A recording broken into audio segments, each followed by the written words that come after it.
Hi, welcome to this lecture. In this lecture, I'm going to discuss you for each statement. What is for each statement and when it will be used in programming language. Yes, whenever we are dealing with multiple string items, like different type of string list of items are there and these all are going to be attaching into a particular single variable. One by one we need to access it. Using for each statement and this for each statements we can easily access one by one what we require to get out of the list of items. How it is we'll discuss now. Let's begin the session. See, basically the for each statement would be like this. For each with like a string I, we can take like I or any variable you can take it, and in from out of travel. Yeah, for each item it will be readed one by one and we'll see the output. It's a basically syntax of like this statement to be executed. So on initial I'm going to taking like some string array variable, string array travel, and here a list of items we require to assign. So I'm taking like travels of car is there, this particular travel, and train ticket is there, and bus ticket is there. Sorry, bus ticket is there, and what I can say more auto tickets are there, taxi, auto, and we can add more like rent a car, whatever it. So on. I'm declared over here as an variables.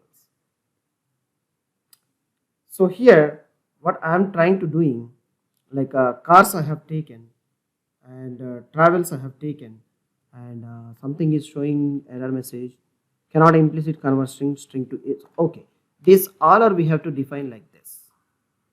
Curly braces we need to use. Okay, with the curly braces and terminate we need to use as a list items. The multiple items I am going to declaring here, and I am assigned to this travel, and this is the declaration is the part is string with the curly square braces means it's a string array I'm taken. So string array what it will tell the multiple variables, not only a single, multiple variables we can easily store into a particular single variable. Sorry, multiple data items. Okay, it's not only a particular limited to a string, any value can be multiple, we can store into a particular single variable. In arrays, array will be taken care, and array will be position give you like a 0 1 2 3 like index positions it will give you, and it will allocate a memory independently.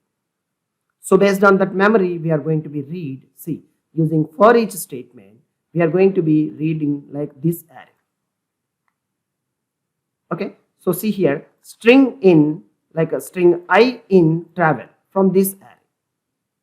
How we are going to be reading? If I am printing like a console like write line in array in I will get the statement. See the CW shortcut, and just a second. Your value or your value, sorry, is with the concatenation of I. See, we'll get what we are getting. For each means on every iteration till the end of the data items it will be read. So if I execute, we'll see here. Wow, your value like actually your vehicle I have to specify there. I have given simply value is car, train, bus, auto, rent. Each item is going to be reading one by one. If I want to verify something more like my I value is matching with bus, I want to consider more offers to the user. So what I will do, if I'm specifying a condition over here called like I equal to something like car, if it is matching car. So what I can do here, I can write a program with my own statement. If I want to discard more, or if I want to offer a ticket, whatever it the statement I can prepare here. How simple it is. This way you are going to be implement within the for loop or any loop statements or for each statements, you can check with the controlling of your own code. And a reading of the using for each statement, all the list of items one by one you can read, like using this string in like I. It's not limited to I. Whenever we are interacting with the iteration of the words, we'll use for I keyword.